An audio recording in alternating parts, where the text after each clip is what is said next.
Hey, listen, I'm a bit concerned right now about our defense, actually. And I know that I haven't been speaking in several days, been really busy. I'm sorry about that. But I'm here to make a video about our defense right now. And because now that Marinelli is gone, and that Mike Nolan has taken over the defensive coordinator job after Mike McCarthy hired him, what type of defense are we really going to have? And I'm very concerned about that because we always had a basic formula. That was a 4-3. And at some point in time, when the season starts, we'll be at a 4-3, and then later on, it may switch to a 3-4, or they may teach them the 3-4. It's not really that hard to learn. It's all about stopping the run.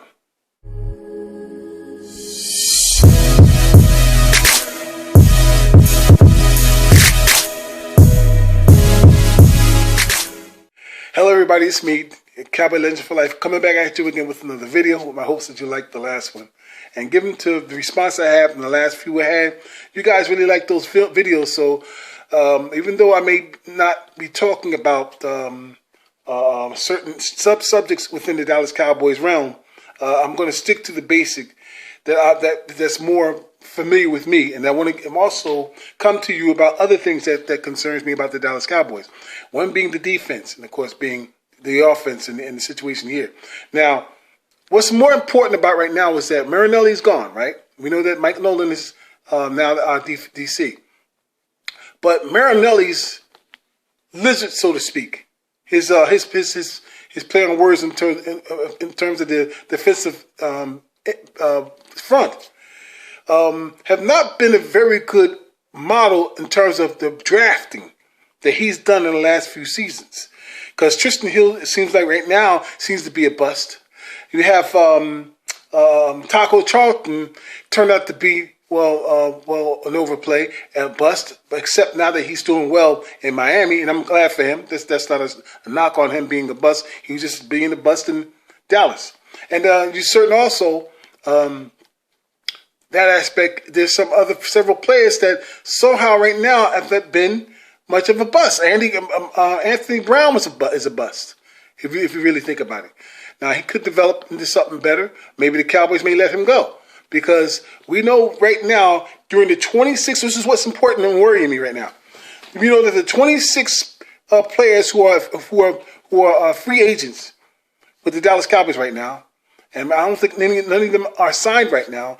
I think the majority of them are defensive players.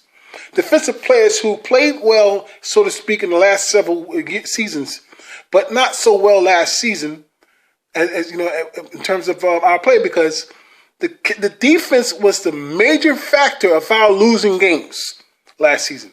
Because like the previous season, they were a major factor of us winning games. You understand? Except the playoff game against the Rams, which is absolutely hellish, just did the bullshit. Because in that game, Goff was horrible. Absolutely horrible. But the running game, they didn't stop the running game. Because this is what the issue is. Marinelli's picking of the drafts who turned out to be busts. And letting players go who should have stayed, such as the linebacker. I'll get that later on. I'll get that, but you know what I'm talking about. You may know what I'm saying. He plugged up the middle pretty good. And the Cowboys let him go this past season. And not only that, you have injuries to Crawford. You have injuries also to LVE. And that hurt the Cowboys dearly up the middle in the run department. They got hammered. Okay, so I'm worried about that. Even though we got Mike Nolan, I'm pretty sure when I look at Mike Nolan's record, he's been number one once, I think, in his career as a defensive coordinator. And I think he's been top 10 at least 4 or 5 times. If I look back at it, you know, look up what he's done. When I think about him, defensive coordinator now, as a head coach, his record was not stellar as a head coach. But that's the head coach. See, the head coach, in order for a head coach to be successful, it's not just picking the people to do the job for you on either side of the ball, okay? And all that entails in that. What's important is that you stay on them to do their job, not just you being the head coach. Like Garrett didn't do anything to try to stay on maybe possibly the offensive coordinators or the defensive coordinators and then say, this is what I want This is what I think needs to be done. Such and such this. Come on, you guys got to get it together because I'm going to tell you straight. If you know the history of the Dallas Cowboys, you know the history of Tom Landry, okay? And then after Tom Landry, of course, Jimmy Johnson came in. Both those head coaches stayed in the ass of their coordinators and everybody else subsequently under them, okay, to do their job properly. Like Ernie Stottmeyer. He was a great defensive coordinator. When he left Dallas, he wasn't that good a coach of doing anything. You had others who were under Tom Landry, okay, who did their job. Jason Garrett, I'm sorry, was so horrible that whenever things went wrong, he always referred to this one didn't do this right. You got to talk to them in the defense. You got to talk to the ones on the offense. You got to talk to special teams. Okay, but he's the only one. He's always the one talking about all three phases of the game. You see what I'm saying? But he doesn't have as if he doesn't have a say in anything they do other than what he's doing. When he takes the credit for winning, you know what I'm saying? He wants that, but he doesn't want he don't want the blame for the losing. That's Jason Garrett. That's Jason Garrett. That's why he didn't get along with the coach that he took over for becoming the Cowboys, this Wade. When he took over, I don't think they got along. So let me tell you something too. Now you have players, coaches who are with him, who are defensive coordinators, like Marinelli. Marinelli, when you think about it, like I said, Tristan Hill, he made some choices that weren't good for our defense. Now we have to come up with something better than that. So I'm hoping Mike Nolan knows how to pick a better draft than what has Marinelli done in the past few seasons. Okay, so with that, which I'm very concerned about the defense. When you think about it, I'm not so concerned about the offense, even though there's a few relatable missteps in offensive picking, such as what's his name, Connor Williams. Connor Williams right now at this point in time is a bust. Okay, he's a bust. So and the fact that they got Lyle Collins still with us, and that they were thinking about several years ago getting rid of him because of the injury. Now that he see that he's got his money, he's settled in, and the guy is playing lights out in the front line. You understand? So we got that part solidified. We got our players back. We got Frederick back. Great, thank God, and that his health has improved. And so the front line played very well. And Smith, thank God, Smith is didn't play hurt basically at all this season. All right, so our offense is steady. So I'm not worried about that because I know they had a few mishaps in terms of that because Pollard is a great pick. Now, I don't know whose choice was that. If you want to tell the truth, it's got to be McCoy, okay? Will McClay, and some others. This got to be them. But when it came to defense, Marinelli had to say so and what he wanted to choose from those picks. And those picks he had the last several years, are not good. Not only mention that Gregory and the kid David were good picks, okay? But however, they weren't stand-up guys in terms of doing the things they needed not to do in the NFL to remain in the NFL. And that was sweet smoking. Okay, yeah, so it's not one of those crazy-ass drugs that you're supposed to be taking, you shouldn't be taking, right? It's a natural substance grown from the earth, right? However, if the rules are not to smoke weed, and you're smoking it, and you get caught smoking it, and it comes in with blood, you didn't stand up as a man to help your team. This is a team effort. This is not a individual effort like boxing. Because when you do something stupid like PEDs in boxing, your ass getting in trouble. No one else does. Okay.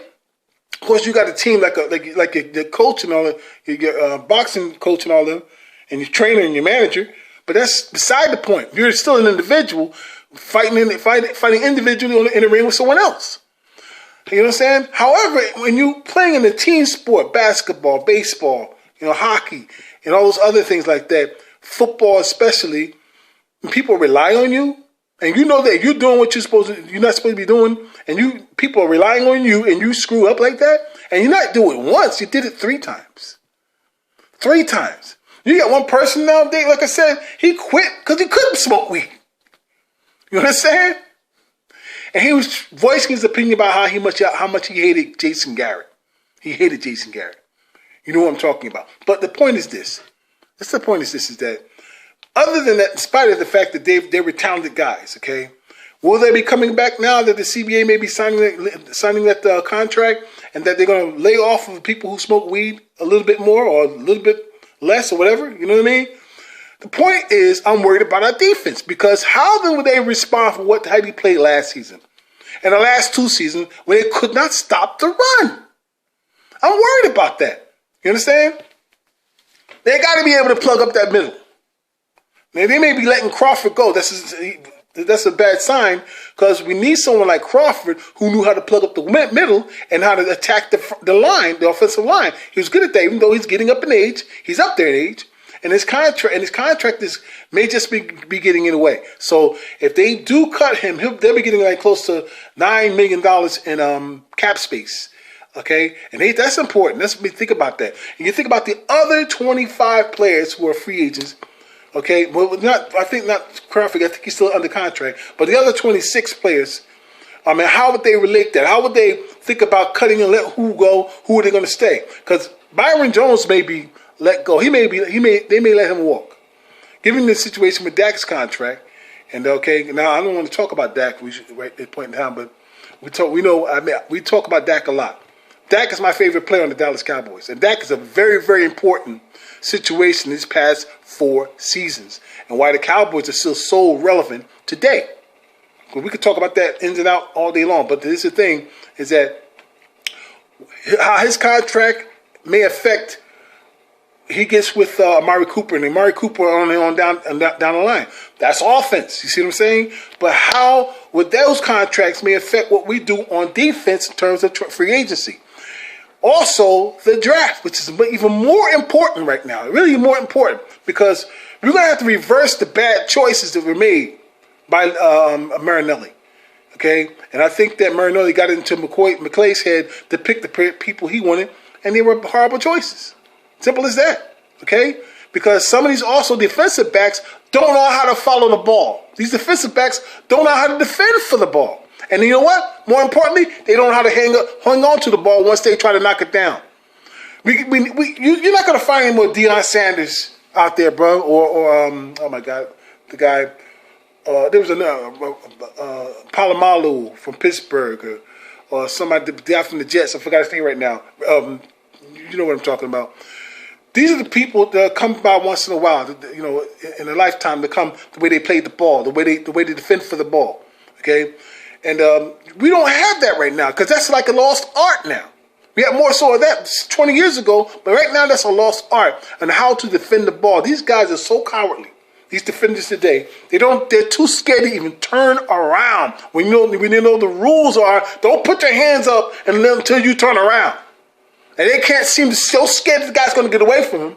They play the ball. They play the defender instead of the ball. It's absolutely pathetic when they see it play. I mean, it's like to me, when you do that type of thing, you're not getting no takeaways. You're getting a free check for nothing. That's how I see it when you become a defensive player who plays in the back. When you don't defend the ball and you defend the wide receiver or the receiver the wrong way, and you get burned. You say, especially in the 2015 season, 2016 season, we were getting our asses handed to us because people like Scandrick and others didn't know how to defend for the ball. And did not know how to hang on to it either. You understand? So I'm concerned about how it's going to look, man. I mean, I don't know. I think Mike Nolan pretty sure that he's got other players under him who are subbing him, who know how to train people in the backfield. And then you have a linebacker. So, you know, we got Leon Lett back. So Leon Lett has done a pretty good job with the linebackers. When you think of it overall, he's done a pretty good job. So I could understand that, him coming back with the Cowboys and being hired by McCarthy. But he's got other coaches who are also linebacker coaches who will be working with him. They may have a different opinion too on how to approach the field, approach the game on the gridiron. More important, we need to stop the run. And that takes people up front who knows how to freaking look for the ball, play for the ball. You understand? Don't just think you can out try to muscle or try to get around somebody. You know what I mean? And how about the lizards or the dancing lizards? I want somebody who knows how to muscle for the ball and keep an eye on the ball. All right? I'm worried about how D-Law's going to play this season because he was horrible last year. I don't give a shit what anybody say. He didn't have a good season. Okay, all he did was this instead of this. Okay, he need more of this instead of this. Okay, shut your mouth, D-Law. Play ball. Okay, and then you have also other players who played very well. I'm hoping that they keep. I forgot his name right now. From Miami. On the other side, who played the opposite side of D-Law. I hope they get his contract. He came from Miami. I hope they get his contract and stay with us. Okay, he played pretty well. But, you see, I'm very concerned about the middle. We're left on the middle. You understand? I don't know, Malik Collins, I think he was hurt partly in the season. And I don't think he played that well. And we know that with LV out there and also as the linebacker, I say, who let go, who signed with another team, this really hurt us, man. So, I don't know what y'all think. You can tell me what you think, but I am still concerned, even though I'm happy we got Nolan because he's a proven coach, defensive coordinator, and I'm pretty sure he hired the people to do the job that's necessary for us to get back in the winning ways in terms of the defensive side, and finally get some takeaways like men instead of playing like little bitches in the backfield. I'm sick of it. Okay, it cost us a lot last season. Everybody wanted to blame Mr. Prescott. Go straight to hell. Okay. And he's part of the reason why we stayed in it this damn long. Okay? With that sorry-ass coach. All right? But now that he's gone, Marino's gone. Sadly to say, but it had to be necessary. Okay?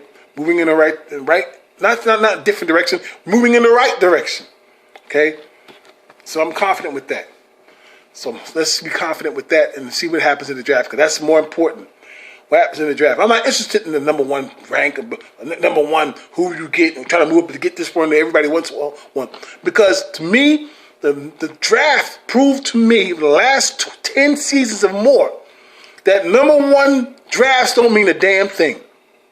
They turn out to be less than stellar than when you talk about how many times the number one draft came into someone else's team to change the game or change their team's standings. They become less than stellar. All right? The money drafts to me have always been the third to the fifth. The money drafts. Third to the fifth.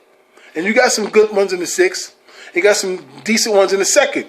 But I don't know what the big deal is except going for the big name college player in the number one draft, in the draft in the number one round is just by name alone. And if you go back and check who got drafted in the last 10 seasons and how well they done in the league now, you tell me. All right? With that, I say, all right, good night, everybody. I'm not going to make a video until tomorrow. I'm a busy guy now, man. I'm even more busy, you know. You're trying to do things and trying to do things right and make money and trying to see that your family's okay.